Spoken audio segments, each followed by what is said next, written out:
Olá, boa noite, bem-vindos. Agradeço a presença de todos a mais uma live das arquitetas empreendedoras. Para quem não nos conhece, somos 6 arquitetas. Eu, Daniele Fazini, Juliana Costa, Lígia Córdova, Luciane Gimenez, Patrícia Sayon e a Roberta Lepe.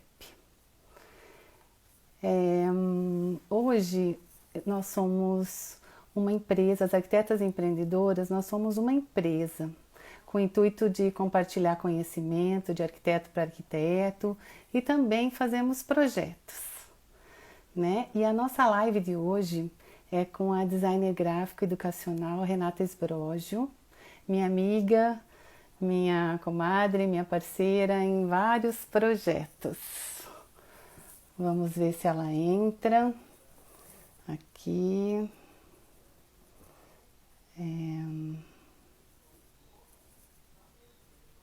Vamos chamá-la. Tá entrando, enquanto o pessoal vai entrando. Olá, bem-vinda! Obrigada! Muito bom ter você aqui, né, comadre? Delícia. A gente sempre dá um jeito de se encontrar, até durante a pandemia a gente tem que dar um jeito de se encontrar. Verdade! Nem que seja numa live. Pois é. E quanto tempo nós trabalhamos juntas, né?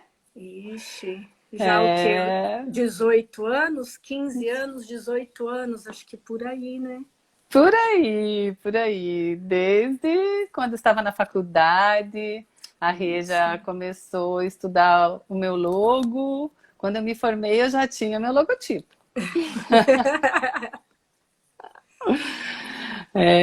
Daí antes de me formar, então a Rê participou do meu TFG, desde a formatação, da escrita, colocou marca d'água em todas as minhas páginas.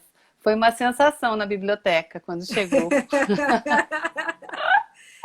Foi com certeza um momento inovador nos TFGs da arquitetura, né? Foi. Eu tenho até uma imagenzinha aqui. Deixa eu ver se eu acho essa imagem aqui. Essa aqui é uma imagem das minhas pranchas, que a Renata que montou quando eu estava fazendo a faculdade. Foram 5, né? 5 pranchas para apresentação do TFG.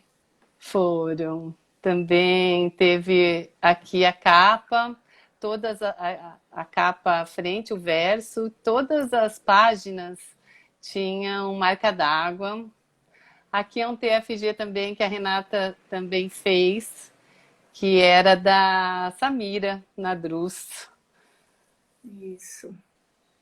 Todos eles com a capa, né? A capa do trabalho escrito e as pranchas de apresentação do dia final, né? Do trabalho, do projeto.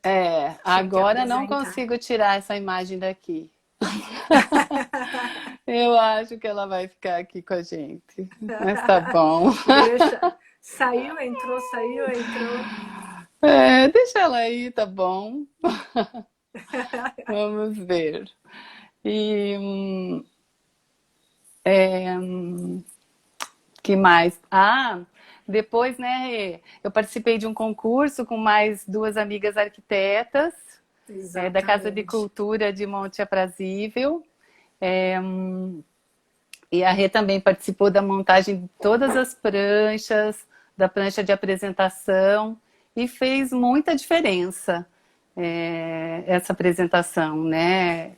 Todo o teu trabalho, acho que enriquece muito, assim, as pessoas olham a prancha e já conseguem ler, né? Todo o projeto. É bem diferenciado quando a gente consegue trabalhar com o design para uma apresentação profissional. Ele realmente dá uma outra cara, né? Chama mais atenção, fica mais legível, mais fácil das sim, pessoas entenderem o que elas estão olhando, né?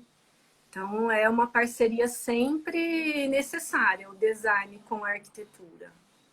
com certeza. Aí começaram os projetos. Aí, começando os projetos, a Renata continuou comigo. Assim que aprovavam os projetos, aí nós já começávamos a estudar a identidade, né, de Isso. cada lugar. Foram clínicas, lojas, espaços corporativos, escritórios, desde a fachada, sinalização. Aí, aí a Rê continuava com o cliente. Vinha ela com, né, papelaria. Isso. Fazer a continuação, né?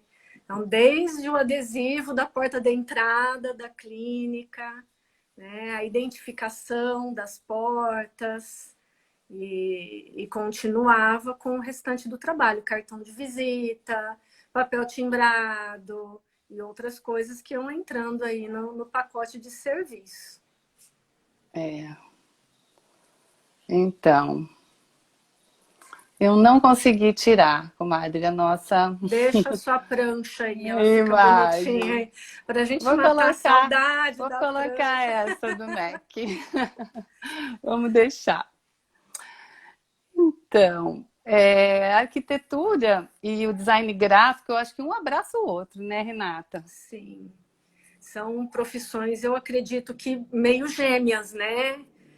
Para Elas dizer andam mais do que juntas. complementar, elas são gêmeas. Eu acho que tem tudo a ver, porque a maioria dos conceitos que o arquiteto usa para criar um projeto, o designer também usa para criar os seus projetos de arte, né? Então é muito parceiro, né? É Sim. muita irmandade mesmo no trabalho. Agora tá essa imagem do Mac, né? Aí fica, você vê o logotipo, ele foi criado, né? Foi A inspirado partir na arquitetura. na arquitetura. Quando a gente tem essa oportunidade, por exemplo, como um trabalho desse, de iniciar o arquiteto com o designer juntos para criar algo que tenha essa sinalização e pegar a identidade arquitetônica e colocar na marca, é muito legal. São poucos os trabalhos que aparecem que a gente tem essa oportunidade, mas quando a gente tem, é muito bacana de desenvolver esse tipo de projeto. Sim, adequar, né, a identidade visual do Exatamente. edifício com o Pegar conceito a alma do arquitetônico. edifício é pegar aquela alma do conceito que foi a base da construção, né, da É, arquitetura do local, né? a maioria desses projetos são esse tipo de projeto que nem o do MAC, né, da Casa Ópera de Sydney também, o Novo Teatro do Sul de Paris, todos esses usam o logotipo, foi inspirado na Inspirado. fachada, né, no corpo do prédio. Exatamente. E a gente, aqui no Brasil, a gente não tem tantos exemplos, né, desse tipo de trabalho. Eu acho que aqui ainda é pouco utilizada essa parceria da arquitetura com o design. Pelo menos eu não vejo tanto. Eu não vejo tanto esse tipo de inspiração. Os designers nem sempre têm essa parceria que a gente tem de muitos anos para conseguir produzir esse tipo de trabalho, né? Então, seria legal que a gente tivesse mais arquitetos e designers trabalhando juntos. Com certeza, seria um resultado muito Mais melhor, né? completo, mais completinho, né? Mais gostoso de ver, de fazer. Com certeza. O Rê, Fala. assim, o que é o design gráfico? Eu queria que você falasse um pouquinho do seu trabalho. Ah, bom, difícil, né? O design, com esse nome, é uma profissão que é relativamente nova, né? Esse nome surgiu no final da década de 70, começo da década de 80, quando surgiram os computadores e começou a ter os softwares gráficos e evoluir o processo de desenho para forma digital, né? Mas há quem diga que as pinturas rupestres já são uma forma de design. Se a gente for pensar desse ponto de vista, né, o design ele tá presente aí nas nossas vidas há muito tempo. Acho que até a gente pode dizer que evoluiu das pinturas rupestres, depois para as iluminuras nos livros das antigas bibliotecas, Sim. né? Os monges pintavam à mão aqueles desenhos, aqueles detalhes maravilhosos nos livros. E depois que o Gutenberg inventou a prensa, aí começaram a surgir os tipógrafos, as pessoas que montavam as estruturas dos tipos móveis. Então, a gente tem aí um processo mais artesanal do design até chegar no que a gente tem hoje. E eu me apaixonei pelo design já na primeira aula que eu tive na faculdade. Eu saí da aula assim maravilhada, falava, gente, eu não vou nunca mais conseguir viver sem um computador e sem um software gráfico. Eu saí muito encantada da aula de desenho técnico, né?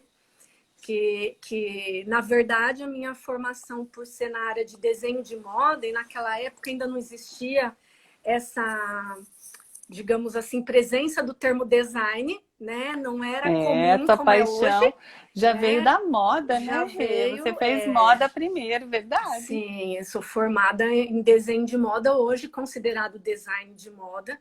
E dentro do curso, no terceiro ano, a gente tinha disciplina de design gráfico. E foi ali que eu comecei a dar os primeiros passos, mas ainda não era, naquele momento, um projeto de viver disso. Eu tinha ainda naquele momento a esperança de trabalhar com moda, mas depois que eu me formei, eu fiquei apenas mais um ano e meio na área de moda, e depois acabou surgindo uma oportunidade de trabalhar como designer numa agência de publicidade. Isso nos idos de 1998. Depois eu nunca mais saí desta área, né? Até hoje trabalhando com uma área de design gráfico. Ai, muito bacana, né? E a sua área de atuação na era digital? Mudou bastante, né? Eu venho de uma época em que o design, ele hoje é chamado de design offline, né? O design que era feito para uma finalidade de impressão. Então, tudo, ou praticamente quase tudo que a gente fazia, desde anúncio para jornal, revista, panfletos, mala direta, né? Era muito comum fazer mala direta, que era enviado pelo correio. Hoje em dia a gente nem recebe mais mala Verdade. direta, não existe mais isso, Não. né? Então a gente passa por um momento onde o design hoje ele é chamado de on e offline. Continua o design offline, né? Porque a gente continua, tem algumas peças da identidade visual das corporações que continua, quer dizer, cartão de visita, a gente ainda continua fazendo impresso menos, mas ainda continua. Papel timbrado, ele se tornou digital, agora ele é no Word, ele não é mais impresso como era antes. Então, o design hoje, ele tem essa atuação que a gente tem chamado de on e off. Então, é o design digital aliado com o design, digamos assim, tradicional, que é o offline ou o impresso, né? Então, são áreas A de gente. atuação que vão se complementando, quer dizer, a tecnologia vai surgindo, as coisas vão mudando e as profissões vão mudando junto. A arquitetura também, antes basicamente com desenho manual, né? As plantas baixas todas feitas manualmente. Bom, eu ainda faço. Mas no design a gente Eu também crio, faz. né, o meu projeto à mão. Eu Na hora de não fazer consigo. um projeto de logotipia, por exemplo, eu ainda começo pelo desenho no papel. Eu começo no quadriculado, criando as formas, opções, aí eu fotografo, aí eu passo para o digital, porque a gente acho que não deixa de ter isso, mas é menos presente, né, no trabalho Ah, da sim. gente. Ai, mas no processo criativo, eu acho que é muito importante começar assim, né? Pelo menos eu. Eu vejo que nem o Guilherme, arquiteto que trabalha comigo, ele tem uma facilidade, assim, já começa direto no computador e vai, né? Entra no CAD, já vai fazendo. E Eu é acho mais que porque fácil de apagar, né? eles já começaram fazendo dessa forma. A gente não começou, né? É, A nossa base está lá atrás ainda, né? Então, verdade. E é são complicado. hábitos diferentes, né? Sim. Eu queria muito conseguir criar no computador e desenvolver tudo, porque é mais fácil, né? Se você erra, é mais É, fácil. com certeza. A produtividade é maior quando a gente faz direto no computador. Mas às vezes o resultado não vai dar, não vai ficar melhor ou pior, né? Às vezes a gente só demora um pouco mais para Com fazer certeza. esse trabalho, começar no método tradicional e passar para o digital, né? É verdade. O Rê, tem uma pergunta aqui. Quais os elementos comuns entre o trabalho do designer gráfico e do arquiteto? Como eles se complementam? Acho que tem muita coisa aí que é comum. Ambas profissões, ou ambos profissionais, eles trabalham com a parte estética. Acho que esse é o primeiro ponto que a gente coloca de unificação, de encontro, né? Tanto a arquitetura como o design, eles procuram fazer coisas belas. Então, a Sim, beleza, a estética, e também tem a questão da funcionalidade, porque não adianta só ser bonito, né? E não ter funcionalidade. Então, um projeto arquitetônico, ele tem que ser bonito, tem que ser funcional, tem que ter qualidade, obviamente, né? sim. E uma peça gráfica também tem que ter isso. Ela tem que ser bonita, ela tem que ser legível, ela tem que ter propósito e funcionalidade. Então não adianta nada você fazer um cartaz lindo, maravilhoso, com uma letra muito pequena que ninguém vai conseguir ler nada. Ou com uma imagem que ninguém vai conseguir entender. Né? Eu acho que esses pontos são os pontos principais de conexão entre o design e a arquitetura. É, também, né, na nossa papelaria, assim, né, de apresentação de projetos, a prancha, a montagem da prancha, Sim. desde os nossos cartões, né? Eu sei que agora eu já ganhei um cartão digital que Já. eu esqueço que eu tenho. A novidade que os clientes estão pedindo agora, né? O cartão digital interativo, né?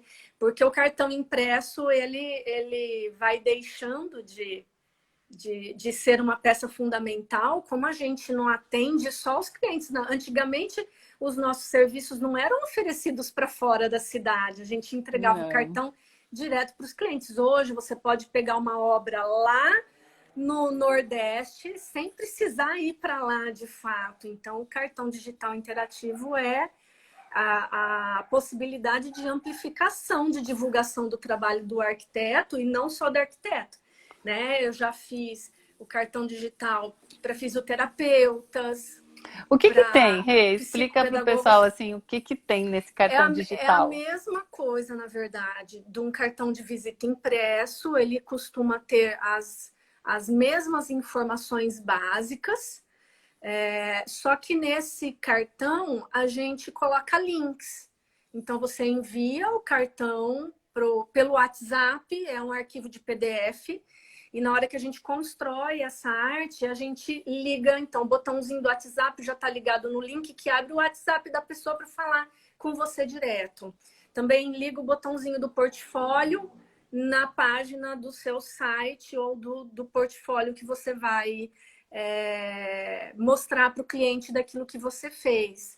Então, ele é interativo, a gente diz que ele é digital, porque é um arquivo digital, e é interativo, porque as pessoas vão clicando e vão conseguindo abrir, né? Abre o e-mail direto, abre o WhatsApp direto, abre o portfólio e qualquer outra coisa que você... Eu coloco, por exemplo, ao invés de colocar o e-mail, o endereço, a localização física escrita, a gente coloca um botãozinho do Waze, a pessoa clica lá, o Waze já abre, já leva a pessoa, já leva o cliente para o seu escritório. Então, hoje em Ai, dia, olha que o cartão tecnologia é bacana, né? prático por isso, né? E como que entra, quando a gente usa o QR Code, assim?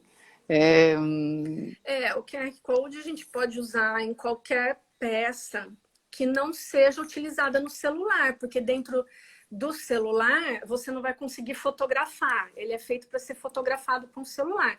Então a gente sim, pode utilizar uma divulgação. O QR Code, na verdade, ele vem para substituir algum endereço, algum link que seja muito grande, que a pessoa não vai conseguir digitar aquele tá, endereço completo para acessar o que você quer.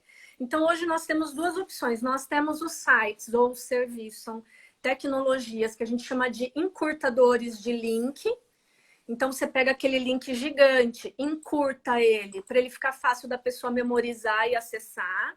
Então, pode ser o link do seu portfólio, o link do seu site. Então, uma publicidade onde você não tem como colocar o endereço tamanho grande, você coloca o link encurtado. Ou utiliza esse link para criar um QR Code, ou que a gente chama de QR Code também. Tem gente que fala QR, que é no inglês, ou QR no português.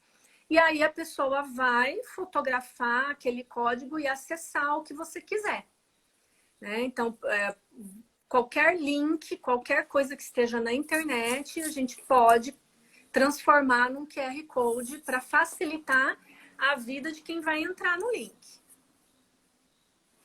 É assim que ele tá. funciona. Ô, Rê, eu tô vendo o seu Diga. livro aí no fundo. Tá, tá vendo? É, Estamos ah, lançando, estamos lançando. Então, e aí eu lembrei que eu esqueci de pedir para você comentar sobre o seu trabalho, sua formação, né? Atropelei tudo hoje. falamos um pouquinho, né, Pouquinho. da minha vida, tentativa inicial de ser uma estilista, né? Mas Sim, falamos. acabou Então que eu tá certo. Tô tropecei, perdoada. tá perdoado. Aí eu Então tá. fui tropeçando, né? Eu costumo dizer que eu não escolhi nada. Eu fui tropeçando, caindo, levantando. Eu acho que a E gente eu, vai a amadurecendo, né? E gente, vai. então, eu ouvia muita gente, eu tenho alguns amigos que falavam, nossa, você leva jeito para ser professor. Eu falava, não, eu não tenho paciência. Não tenho paciência com isso. Até hoje eu não tenho paciência, mas eu acabei virando professora. Ah, Então, além de designer, também sou professora universitária e da vida acadêmica, dos caminhos que eu fui trilhando na vida acadêmica. Esse livro é resultado da minha pesquisa do mestrado.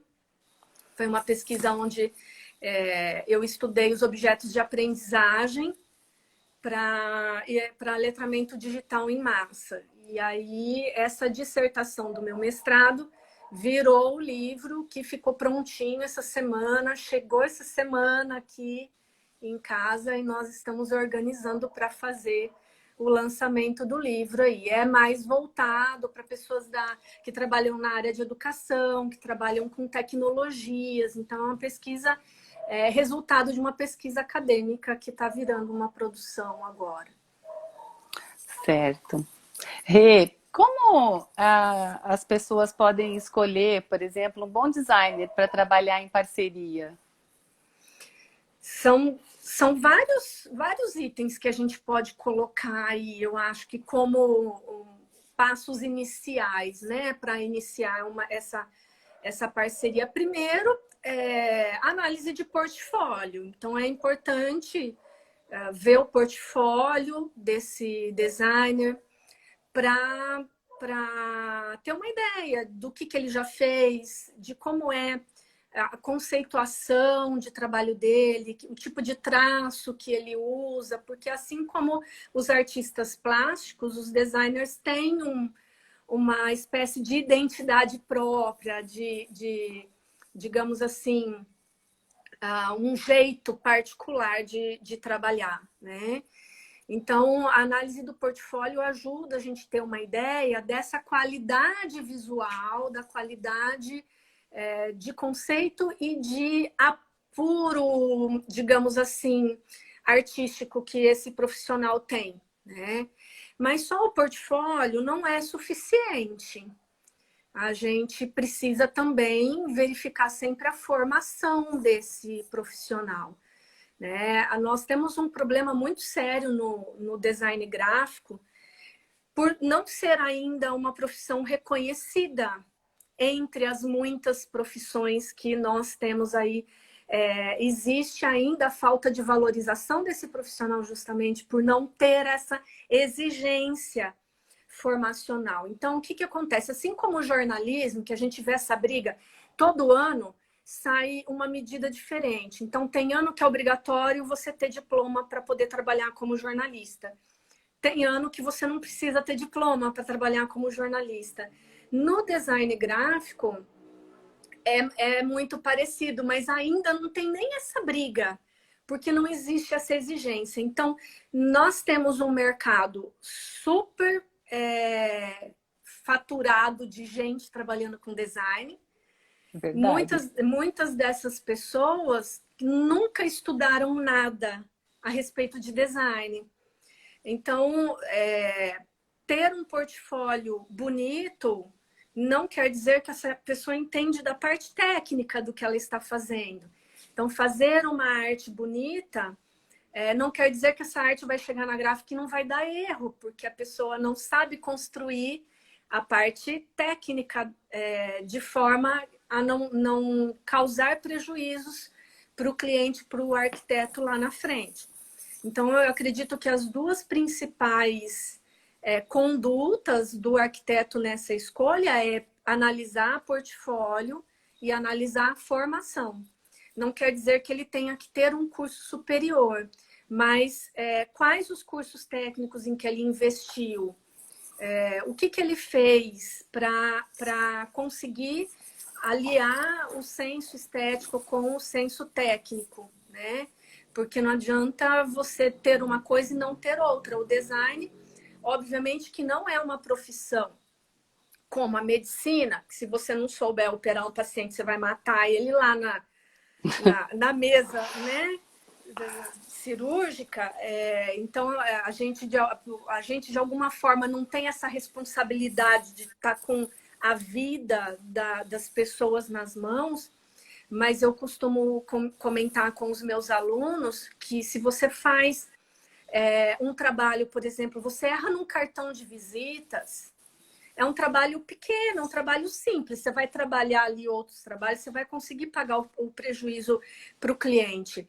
Mas e se você erra numa revista de uma tiragem de 100 mil unidades? Se você erra num catálogo... Nossa, já pensou que prejuízo você, também? né, é um prejuízo tão grande que, de alguma Sim. forma, se não mexe com um prejuízo muito grande da empresa do seu cliente, a ponto, às vezes, até de gerar uma falência, e nessa falência uma depressão, e essa pessoa vira a tirar a própria vida. Então, eu acho que quando a gente percebe a responsabilidade que a gente tem nas mãos, o design não é tão inocente assim. Eu acho que, né, nenhuma profissão é. Mas as pessoas acham que, eu tenho um computador, eu tenho um CorelDRAW pirateado aqui, então eu vou fazer uma artezinha. Eu vou fazer alguma coisa. E eles acham que só isso é suficiente, né? E realmente não é. Não é uma coisa tão simples assim.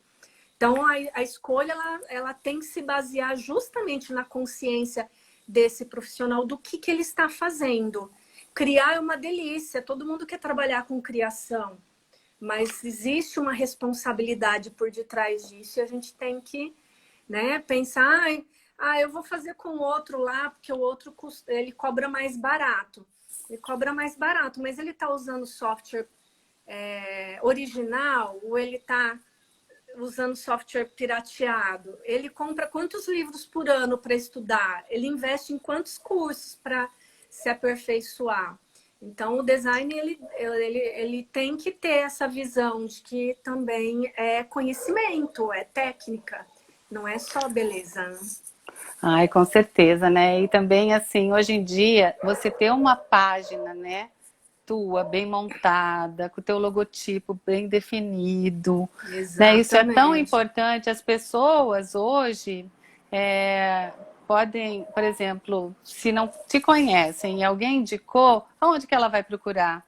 Vai direto No nas teu redes site, sociais, vai, né, no site, exatamente. no Instagram, né? Exatamente. E é muito legal você ver um trabalho bem feito, né? A pessoa dá segurança para essa pessoa que está procurando esse profissional, Com tanto na certeza. arquitetura como em outras, né, profissões também. Com certeza.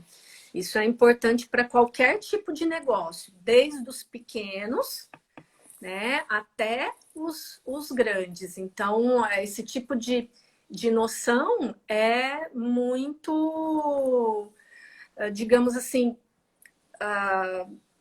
essencial. Saber disso seria essencial, mas infelizmente ainda existe muito amadorismo, digamos assim, né? Justamente por essa falta de exigência da formação e da facilidade hoje de você fazer uma arte. Tem softwares que dão uma falsa sensação de que você pode fazer sua própria arte. Então a pessoa entra lá e acha que porque tá lá no Canva, nossa, já tem a arte pronta. Aí você pega lá o modelo pronto e tua arte tá igual do teu concorrente. Né? O Tem concorrente usou muitos a que se mesma aventuram. base. Né? E quando é uma coisa do dia a dia, não tem problema. O software ele é feito justamente para dar esse apoio, mas é uma coisa que de repente pode, como dizem atualmente, pode dar ruim. Pode dar É, ruim.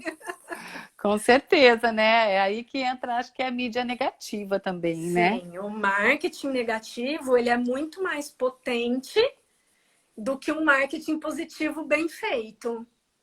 Às vezes você É. faz aquele marketing bonitinho, lindinho, perfeitinho, e ninguém vem falar para você, nossa, que legal, que coisa bem feita. Você erra uma coisinha, faz uma caquinha, pronto, aquilo sai. Tem gente até que acha bom, mas eu não sei. Bom, depende do ponto Isso, de né? vista. Estar na mídia do ponto negativo, não sei, né?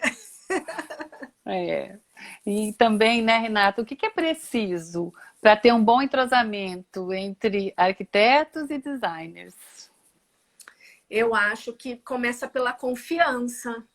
É a primeira coisa, depois de você escolher bem o profissional, e essa escolha bem feita e bem medida, ela contribui muito para essa questão de confiança. Então, quando a gente não tem confiança no trabalho das pessoas, fica muito complicado. Eu, enquanto designer, não posso chegar para você e falar assim: olha, Dani, tá horrível esse pilar aqui no meio da sala. Vamos arrancar isso aqui. Aí você vai falar: não posso. É a estrutura do prédio. Vamos dar um jeito nele. Não é? Então, assim, a gente tem que ter essa noção. Aí o arquiteto, ele também não pode falar, eu não gostei dessa cor, vamos trocar essa cor, porque a cor, ela tem o detalhe, digamos, da psicologia. A cor é essencial para a venda de um produto, de um serviço. Então, a cor não é escolhida aleatoriamente, a letra não é escolhida aleatoriamente, né? A posição dos elementos não é escolhida aleatoriamente. A gente não está fazendo... Bom, não deveria estar fazendo um trabalho aleatório. Por isso, a escolha de um profissional qualificado, conhecimento técnico, é importante para gerar essa confiança. Então, o entrosamento, eu acho que funciona basicamente nisso. o designer confiar no trabalho que o arquiteto está fazendo, ter certeza de que aquele prédio não vai cair, né? De que está tudo sendo feito bonitinho e de outro lado também o arquiteto poder confiar desse ponto de vista de que o designer está fazendo tudo com um embasamento teórico e técnico necessário, né? Eu penso que eu acho que a parte mais difícil é essa parte da confiança. No começo talvez seja mais difícil, depois de anos da gente trabalhando juntos fica mais fácil, né? Porque a gente conhece o estilo de cada um, a gente sabe como é trabalhar, mas no começo é preciso esse feeling, né? Da confiança. É que nem assim, né? Nós nos conhecemos bem, né? Então, que nem você, quando você criou a minha logo, eu até hoje, eu não consigo, assim, não me imagino sem ela, né? Eu vejo assim que às vezes, até queria fazer essa pergunta, quando a pessoa tem que fazer um rebrand da sua logo, assim? Se tem que fazer ou não? Não tem, não é obrigatório fazer. Alguns logotipos, eles têm uma estrutura tão clássica e ao mesmo tempo moderna que eles não precisariam disso, né? O seu, por exemplo, é uma marca que tem essa estrutura justamente por ser uma marca de arquitetura que ela tem a união dos dois elementos, é a mistura de uma fonte clássica, tradicional, com um desenho mais modernista. Então, ela é uma marca que, para você ver, durou anos e anos e anos e ela tá lá e a gente não consegue pensar numa coisa mais moderna para mudar, né? Eu não A gente consigo. fica olhando. Às vezes enjoa a certo ponto. Eu, por exemplo, eu não consegui construir a minha marca até hoje. Eu mudo todo ano. Eu acho que é mal de designer isso. Eu não consigo. Vai chegando novembro, eu fico... O que eu vou fazer pro ano que vem na minha marca? Eu não aguento. E ela continua. Não, eu mudo todo ano. Você tem um gatinho que pisca. Continua. A essência não muda. O que muda é a parte estética, mas a essência não muda mesmo. Então, assim, não existe uma obrigatoriedade de fazer um rebrand, né? Normalmente, quem tem feito rebrand são... O rebrand, inclusive, é uma questão... É mais completo. Não é só mudar o logotipo. É reposicionar conteúdo, reposicionar produto, reposicionar conceito. Então, é uma mudança de estrutura da marca, principalmente as marcas mais antigas, que vêm de uma época diferente, que tem conceitos diferentes, que não acompanham. Por exemplo, nós temos marcas agora que estão precisando se reposicionar contra a homofobia, contra racismo, que são marcas muito antigas que não precisavam naquela época ter esse tipo de postura. Então elas começam a fazer um rebrand, começam lá do zero, da alma da marca. Agora, com relação à logotipia, é a mesma coisa. Então, assim, de 5 em 5 anos, nós podemos pensar numa... digamos assim, atualização do logotipo. Às vezes, uma mudança em alguma coisa na porcentagem da cor para atualizar, pegar uma cor. Nas cores, né? No fundo. Exatamente. Mas é importante que não se faça isso sem necessidade, né? A gente tem que ver necessidade. Quer dizer, meu público está mudando. Eu estou alcançando pessoas diferentes, que têm uma visão diferente, eu preciso inserir cores diferentes na minha marca, eu preciso criar uma submarca para atender esse público novo ou não. Então, pesquisa de mercado, é importante fazer isso. Não é só fazer porque eu enjoei, não quero. Não adianta você fazer uma coisa porque você decidiu fazer, sem pensar em quem está comprando o seu serviço, quem está comprando o seu produto. Então, não é uma coisa que a gente faz só porque, né, eu não consigo criar minha marca, acho que porque eu sou designer mesmo. Eu não sei se todos os outros designers têm a mesma dificuldade que eu tenho com o meu próprio logotipo, mas eu tenho muita dificuldade. É engraçado isso, né? porque eu vejo o seu logotipo, a sua marca, sempre eu não vejo uma alteração nela, assim, eu enxergo já Renata Esbrojo quando eu vejo, né? Então, por mais que eu não vejo mudança, assim.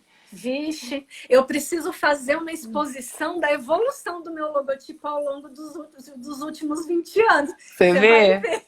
Mas eu Por acho que favor. o ponto forte acaba não mudando, né?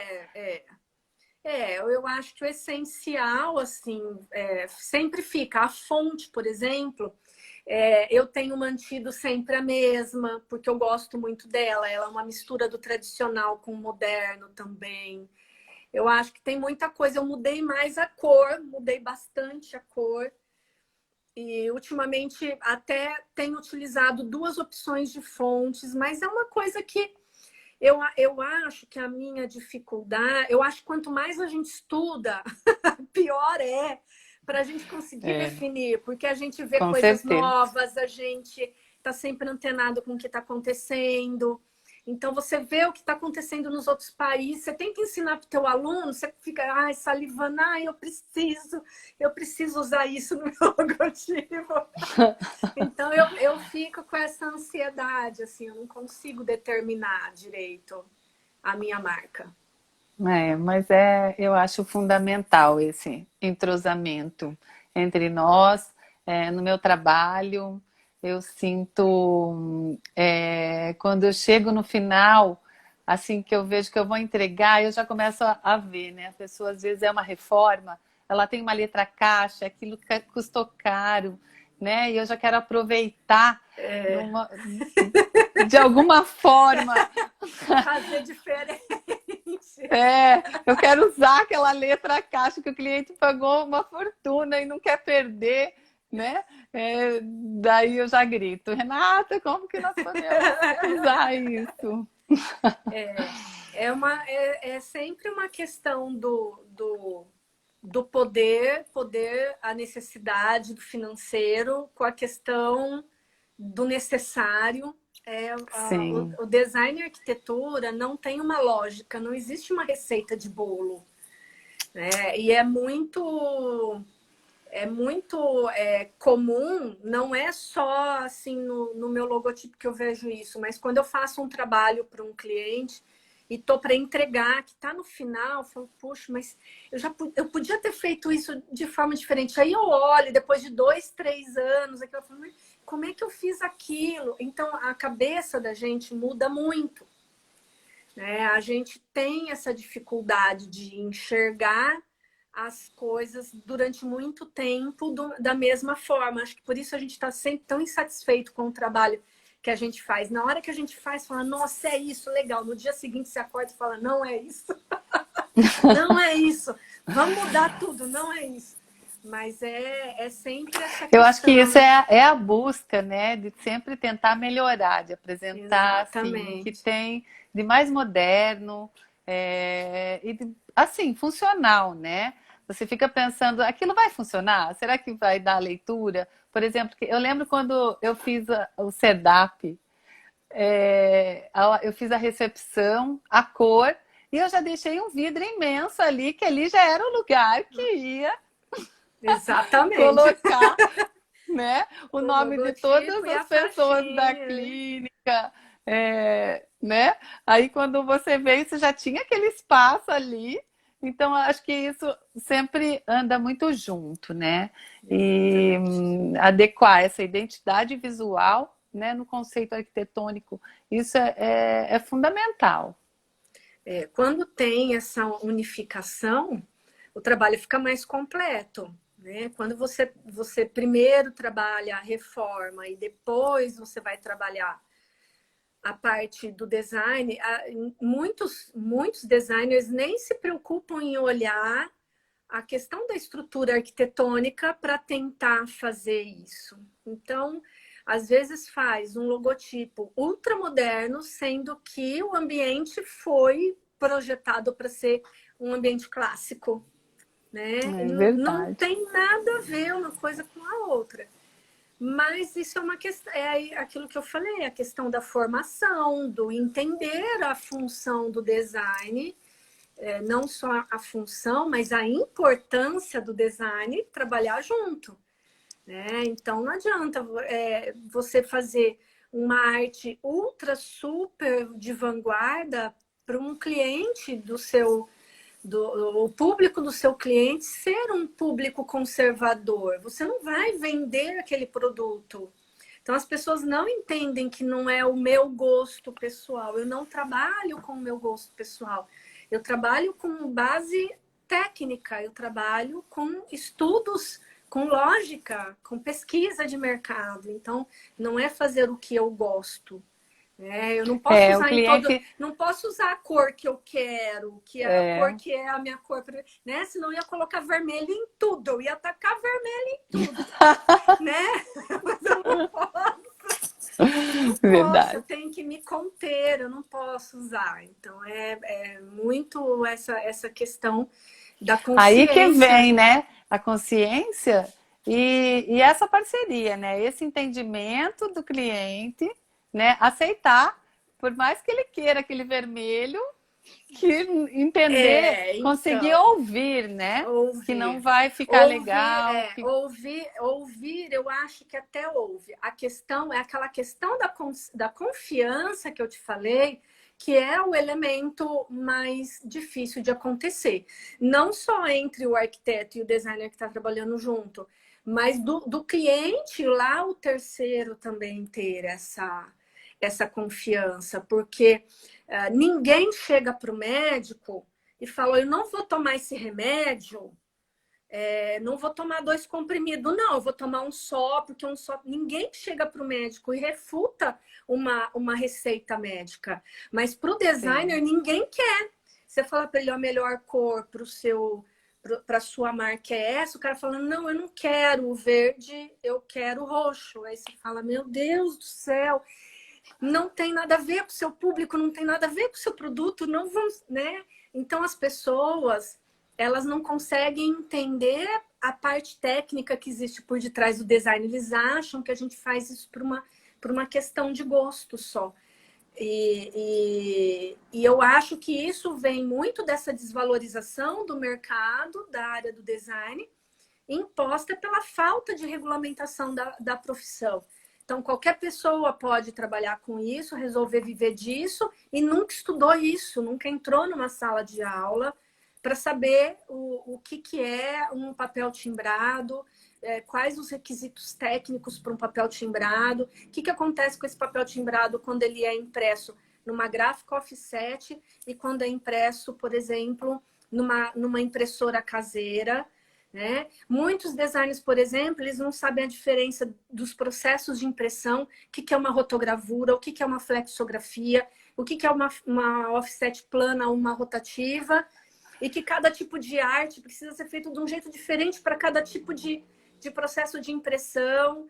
Então, vejam, é uma profissão como qualquer outra, que precisa de conhecimento técnico. Então, quando eu digo, olha, não dá para fazer o seu material nesse formato, não é porque eu não quero fazer nesse formato, é porque o processo técnico não permite fazer nesse formato. Não é porque eu não gosto de trabalhar com aquele tamanho, não é porque eu não gosto de trabalhar com aquela cor, né? As pessoas precisam entender que existe estudo, embasamento científico por detrás das nossas escolhas, né? Então, é mais ou menos isso, assim, é a mesma coisa de tirar o pilar de sustentação. Não pode.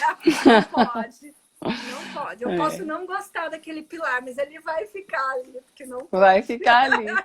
Então tá, né?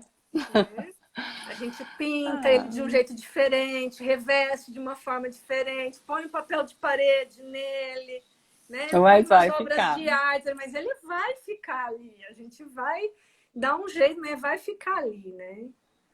É isso aí. Ô, Rê, acho que é isso. Será que alguém quer fazer alguma pergunta? Aproveitar nossos... Quero agradecer todo mundo presentes. que esteve por aqui. Aproveita para perguntar, para chutar o balde também, para dar sugestão também. Ai, os alunos não vão chutar o balde não, hein, Rê? Ai, Eles já Sueli, estão de obrigada, férias, Elaine. eles estão de férias, eles não estão com medo de ficar sem nota agora. Não mesmo. É, com certeza.